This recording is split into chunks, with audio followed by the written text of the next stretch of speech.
Hi, everybody. It's Jay, and I am back in the booth with you for another sneak peek video preview for this week's new release here on Say with Jay. This week, our new release is episode 1 of Better Together.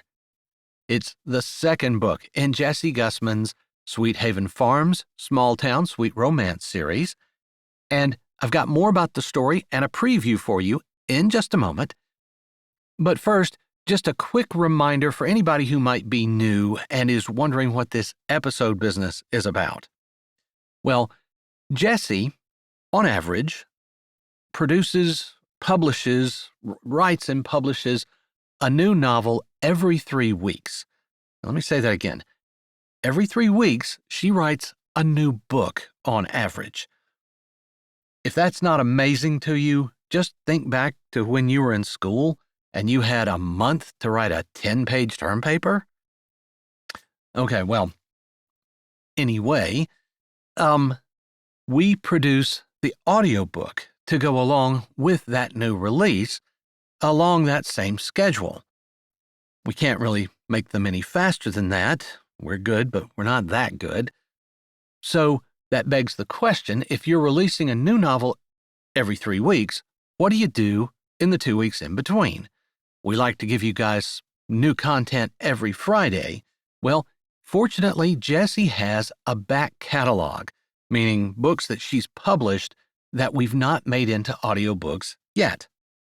And while it takes most of that 3 weeks to produce the audiobook for the new release, we do have time to produce episodes of this back catalog. We can't produce the whole thing, there's not enough time, but we can make episodes. And that's what we have for you during these 2 weeks between the new releases. Now, I also don't normally do previews for each episode, but I wanted to do one certainly when there is a new book that we're going to be doing these episodes for, and that's the case today. All right, so without further ado, let's talk a little bit about Better Together. Better Together, as it is book 2 in the series, and it is the same series, you would expect it to be a sequel to the first book, Harvest Moon Homecoming. But it's not a direct sequel. What I mean by that is, if you've not listened to or read Harvest Moon Homecoming yet, then you're not going to be lost with this story. That's primarily because it takes place 10 years after the events of Harvest Moon Homecoming. And by the way, you really should listen to or read Harvest Moon Homecoming. It is hilarious, it's wonderful, sweet romance, and it's Jessie's very first book, which to me makes it even more amazing that it is as wonderful as it is. But that aside, Better Together is the story of Harper Bright, the daughter of Ellie of the first book. And Harper is now has her PhD in nutritional science, and she is a professor at the local college. And Wyatt Hernadez, who was the nephew that was taken in by Calvin Finkenbinder, Fink to his friends, in Harvest Moon Homecoming, and raised Wyatt after the death of Wyatt's mother, Fink's sister. Wyatt, over these 10 years, has become a bit of a free spirit, a world traveler, like his late mother.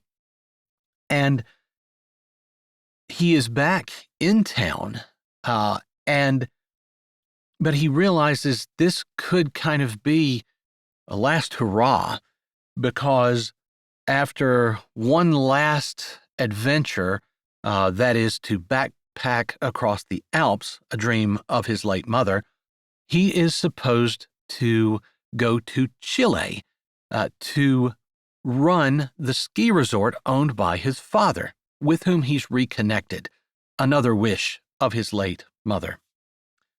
And there's a bit of a problem because Wyatt doesn't really want to go. He is and has been since high school in love with Harper.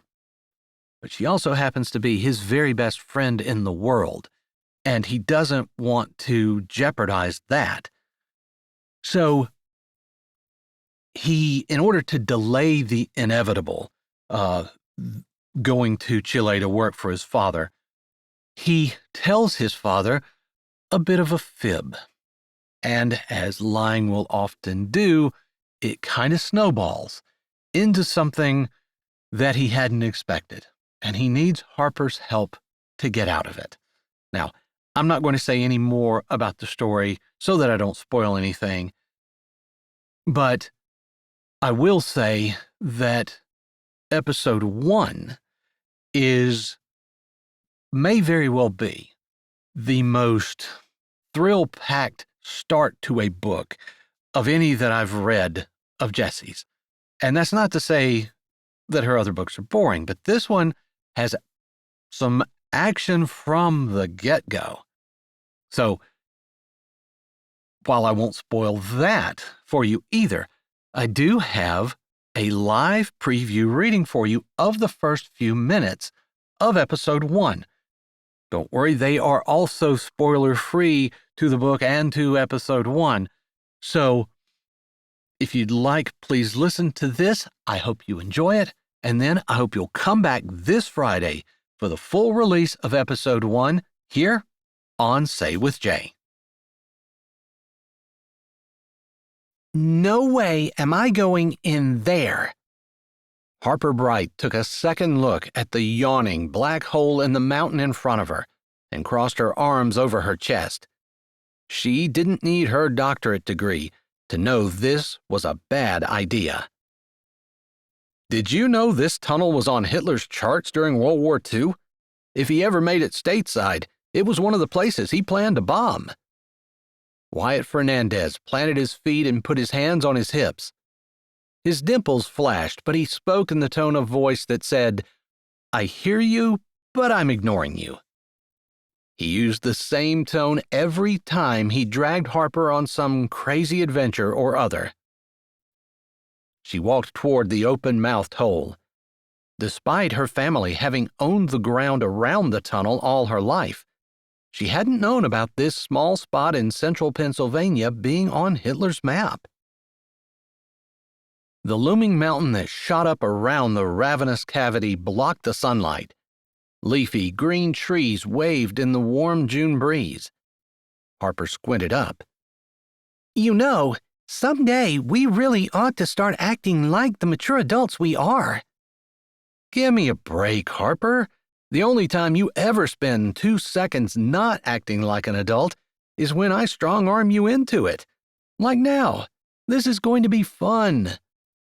Wyatt flashed that irresistible dimple and his brown eyes twinkled. Harper wasn't exactly short, but she still had to crane her neck to look at him as he walked beside her. His lanky frame had filled out in the decades since high school.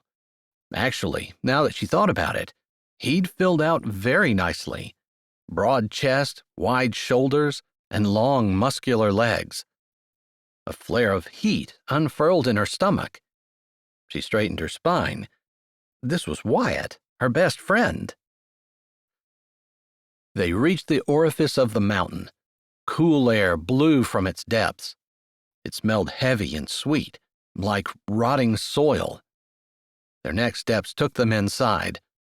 The hair on the back of Harper's neck poked straight out. She scooted closer to Wyatt. I'm not seeing the fun part. Her voice echoed off the cavernous walls. Water dripped hollowly, echoing in the blackness. Wyatt kept walking. This isn't supposed to be fun. It's research. Do you want to find it or not? Harper bumped Wyatt's arm with her shoulder. You know I do. She wanted to see if the old stories were true, but she couldn't help shivering as she looked around at the stone walls arcing above. The farther in they walked, the darker it got. At this point, she could barely see Wyatt's outline. She pushed back the fear threatening to break loose in her head. It wasn't that walking in the tunnel was particularly dangerous. It was more the idea of the dark unknown and being trapped in a small space with an angry locomotive. As if Wyatt could read her mind, he said, "There isn't any danger if a train would actually go through while we're in here, although I have heard that there could be a bit of air suction." She planted her feet. "What?" "Kidding." He pulled on her arm. "Come on." She started walking again, slowly. "What did you mean by air suction?" Wyatt had always been better with hard science. All she'd cared about was finding the family heirloom that her great-great-grandmother had told her was hidden in the deepest depths. Wyatt tapped her head with the hand that wasn't dragging her toward the tunnel. "Well, since you're the brain in this relationship." She swatted his hand and continued to drag her feet, even though she'd already decided to go along with his nutty scheme, the way she always did. After all, not only did she want to find the ring, but this could be the last time Wyatt and she went on an adventure together. She'd gotten the call yesterday that her tenure vote was scheduled by the end of summer. It was the one last thing she had to cross off the list of career goals she'd made the day she graduated from high school. "Quit it! You're smarter than me, and we both know it. I just happen to be able to stay in one place long enough to get a degree." It wasn't that she was so smart. She was simply willing to work hard. Plus, she liked to study. She enjoyed every second of the last 10 years. Which led her to the vexatious question that had plagued her since the phone call. What now? "Ouch!" Wyatt placed a hand over his heart. She shrugged. Too often she'd wondered that maybe what she'd been working toward all this time wasn't what she really wanted anymore. More likely, she had become overly comfortable with achieving her goals, ticking each accomplishment off on her internal checklist. "It's true." "Yeah, well, you had a nice, secure home all your life." And he hadn't, never really knowing or being wanted by his father, losing his mother in a tragic skiing accident, being sent to live with an uncle he barely knew. Of course, if he hadn't come to live with the man her mother eventually married, she would never have gotten to know him. She bit her lip. "I'm sorry." "Hey, not a problem. I'll only rub it in if you change your mind and turn around." They walked far enough into the tunnel that the light behind them faded, and Harper could no longer see the road under her feet. Dread balled and rolled in the pit of her stomach.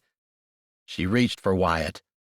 Big and strong with rough calluses, his hand enfolded hers with an ease of familiarity. How could she have forgotten how easily Wyatt's touch would calm her? All the numerous phone conversations and thousands of text messages couldn't replicate the comfort of his touch. The miles between them had always multiplied Harper's anxiety. The pictures he sent hadn't helped, standing at the top of some snow-covered mountain with only clouds and sky in the background, or his arms outstretched moments before he leapt from a who-knows-how-high cliff with only a thin bundle, hopefully a parachute, strapped to his back. Of course, she wasn't sure which was worse, the pictures or the times when she didn't hear from him for days.